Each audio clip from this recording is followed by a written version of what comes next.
Hello everyone, welcome to Star IQ. Star IQ के video platform पे आप सभी का बहुत बहुत स्वागत है। आज है 19 जुलाई और 19 जुलाई 2023 के हरियाणा करंट अफेयर इस पार्टिकुलर वीडियो में हम पढ़ने वाले हैं। आइए दोस्तों, आज के इस इंपॉर्टेंट सेशन की शुरुआत करते हैं। अगर आपने अभी तक हमारे चैनल स्टार आईक्यू को सब्सक्राइब नहीं किया है तो कर लीजिएगा। प्यारे दोस्तों, थोड़ा सा 2-4 दिनों से वीडियो लेट हो रहा है क्योंकि ये सीजनल फीवर चल रहा है। आप भी, मैं कहना चाहूँगा, अपना पूरा ख्याल रखिएगा। गले में दर्द होना या हल्का हल्का बुखार या जुखाम, ये जो बारिश हुई है इसकी वजह से होना ये आम है। थोड़ी अपनी इम्यूनिटी के लिए भी और थोड़ा वैसे भी बच के रहना। ठंडा पानी फ्रिज का पीना फ़िलहाल के लिए तो छोड़ ही दीजिएगा। तो मैं तो खुद इसका भुगत भोगी हूँ। ठंडा पानी पिया था, उसकी वजह से गला जाम हो गया, तो थोड़ा थोड़ा तबीयत डाउन चल रहा है। पर मैं फिर भी आपका कंटेंट की कंटिन्यूटी है ना, वो बिल्कुल ब्रेक नहीं कर रहा हूँ। कोशिश कर रहा हूँ कि आपके लिए डेली एक वीडियो तो एटलीस्ट दे ही पाऊँ। ठीक है, खैर आप प्रिपेयर अच्छे करते रहिएगा और प्रिपेयर के साथ साथ अपनी सेहत का ख्याल ज़रूर रखिएगा, क्योंकि आप जानते हैं ना, सेहत ही सबसे बड़ी चीज़ होती है इस दुनिया में। अच्छा, सेहत से याद आई, वैसे वर्ल्ड हेल्थ डे कब मनाते हैं आप लोग? वर्ल्ड हेल्थ डे हम सेलिब्रेट करते हैं हर साल 7 अप्रैल को मनाते हैं। 7 अप्रैल को क्यों मनाते हैं वर्ल्ड हेल्थ डे हम लोग? तो 7 अप्रैल को मनाते हैं। 7 अप्रैल को WHO की स्थापना हुई थी, याद हो तो 1948 के अंदर, है ना। ये क्वेश्चन आपको शायद याद होगा। इसके अलावा वर्ल्ड हेल्थ डे पहली बार कब मनाया गया था? पहली बार 7 अप्रैल 1950 से जो है ना वो सेलिब्रेट किया जा रहा है। मतलब पहली बार यहाँ से सेलिब्रेट किया जा रहा है। अभी थोड़े दिन पहले ना एक 5वीं स्टेट हेल्थ इंडेक्स रिपोर्ट आई थी, और इसको हमारा इंडिया का जो health and family welfare department है ना, वो इसको दिया करता है, health and family welfare department. और तो ministry of health and family welfare department है। इसके मंत्री कौन है? इनका नाम भी आपको शायद याद हो, मनसुख मांडविया। कल की क्लास में शायद मैंने इनका जिक्र किया था। इन्होंने अभी रिसेंटली चंडीगढ़ और पंचकुला के अंदर एक वेलनेस सेंटर का उद्घाटन किया है, 2 वेलनेस सेंटर का उद्घाटन किया है।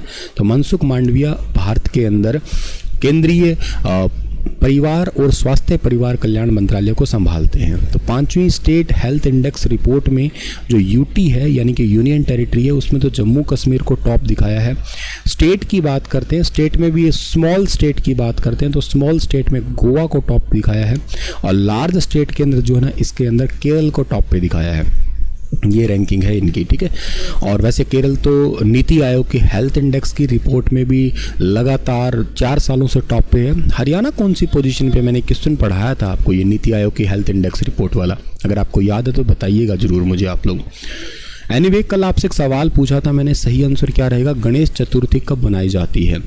तो ये बहुत ही सिंपल सी बात है, ये चतुर्थी को ही मनाई जाती है आपकी, ठीक है ना। तो ये भाद्रपद की शुक्ल चतुर्थी को है। अमावस्या और अष्टमी, ये तो कुछ मतलब ही नहीं बनता है इसका, तो ऑप्शन को एलिमिनेट करके भी कर सकते थे इसे आप।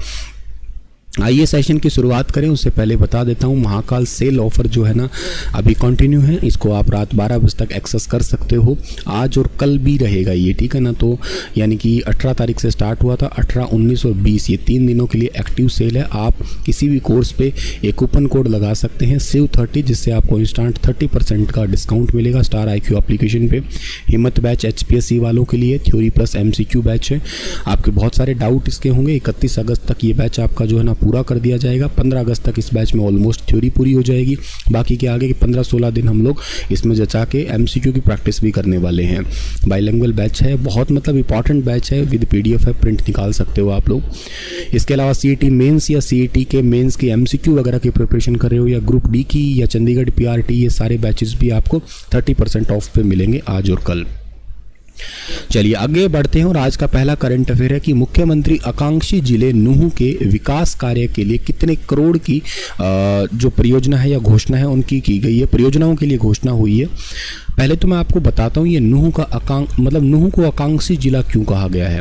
वैसे इसकी टोटल परियोजना की बात करें तो 306 करोड़ की है ये। मुख्यमंत्री जी ने 306 करोड़ की 66 गाँवों के लिए 4 नई पेयजल परियोजना है नूहू विधानसभा क्षेत्र के लिए, और फिरोजपुर झिरका के लिए 80 गांवों में पेयजल क्षमता 55 LCPD से बढ़ा के 70 LCPD कर दिया। LCPD का मतलब होता है लाख क्यूसिक पर डे। इतना लाख क्यूसिक पानी को आप क्यूसिक में मेजर करते हैं ना, इतना पर डे की लिमिट है।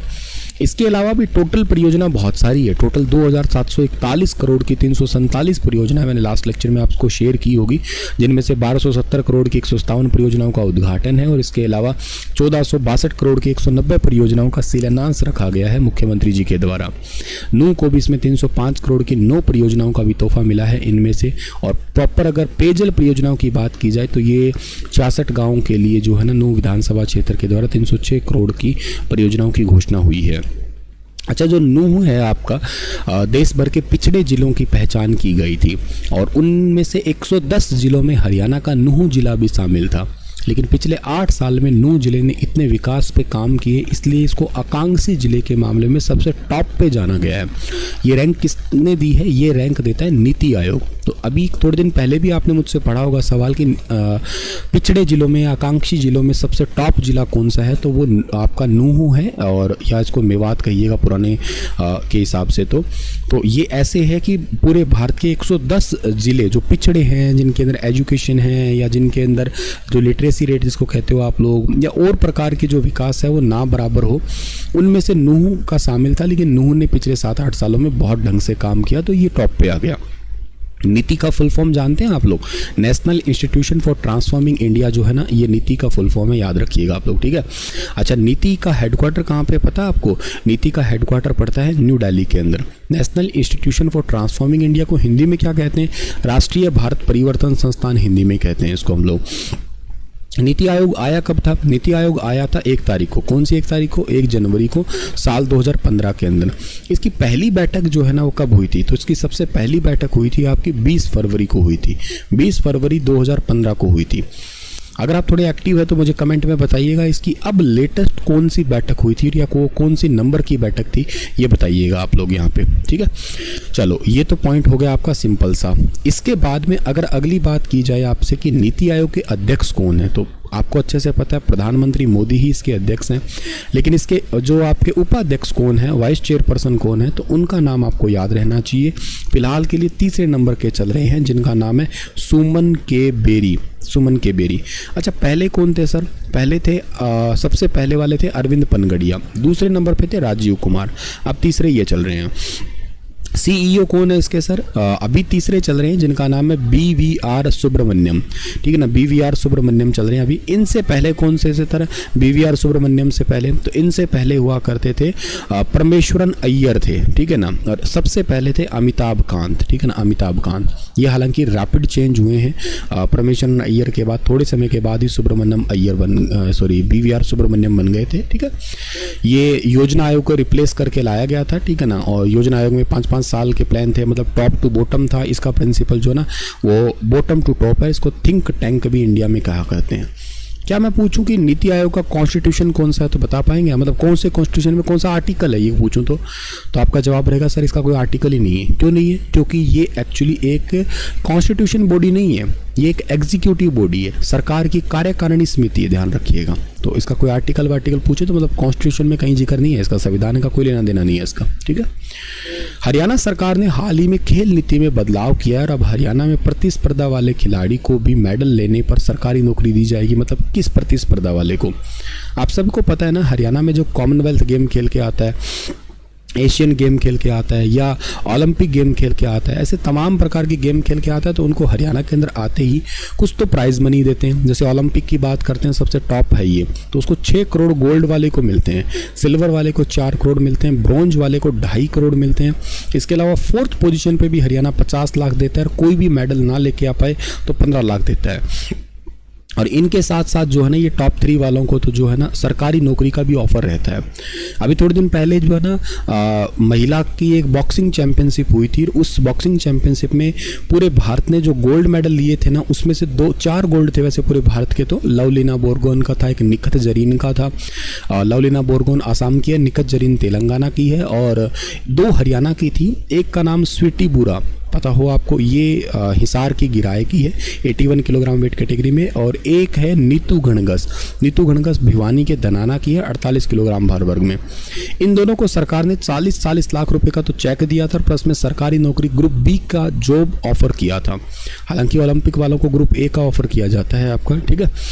तो अभी हरियाणा सरकार ने कोई भी गेम में जाके आओगे और उसमें आप मेडल लेके अगर आ जाते हो तो आपको जॉब का ऑफर दिया जाएगा। ये अभी कुछ नया चेंज किया है, खिलाड़ियों को नौकरी में बहुत बड़ी राहत दी है और अनिवार्यता जो थी ना वो हटा दी। कोई भी खिलाड़ी तभी नौकरी मिलेगी जबकि ओलंपिक, राष्ट्रमंडल, एशियाई राष्ट्रीय खेल, राष्ट्रीय चैंपियनशिप, इनमें ही मेडल आता है। तो अब इन स्तर के खेलों में शामिल होने के अलावा दूसरी स्पर्धा में भी शामिल अगर होता है और वहाँ पे मेडल लेके आता है तो भी उसको नौकरी दी जाएगी।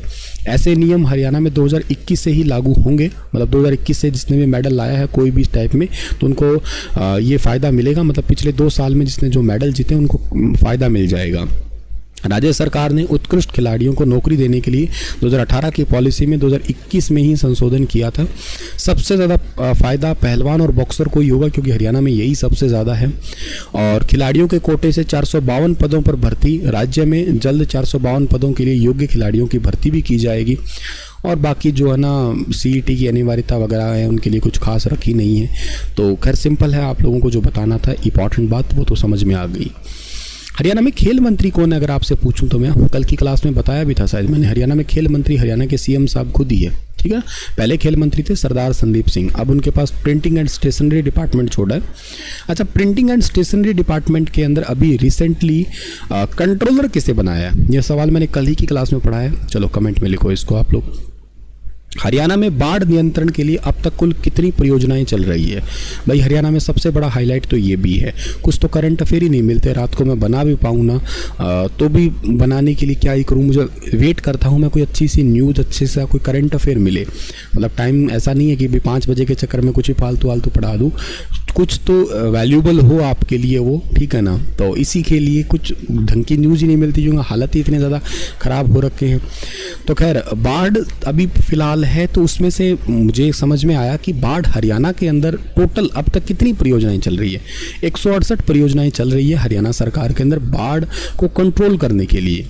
पहला सवाल तो ये कि सर हरियाणा में बाढ़ पहली बार आई है? कैसे पहला? ऐसा होता ही रहता है। जो बच्चा अगर यमुना नदी के आसपास रहता है, मतलब कहने का है यमुना नदी है, यमुना नदी के आसपास, या जो बच्चा घग्गर नदी के आसपास है, इन 2 नदियों के आसपास अगर घर, गांव, जिला, शहर आता है तो वो शायद समझ सकते होंगे, उनको ये हालत अक्सर देखने को मिलती है। कहने का मतलब है, या देखने को ना मिले तो डर तो ज़रूर रहती है, डर जरूर रहता है इस बात का कि बाढ़ आ जाएगा, ये हो जाएगा।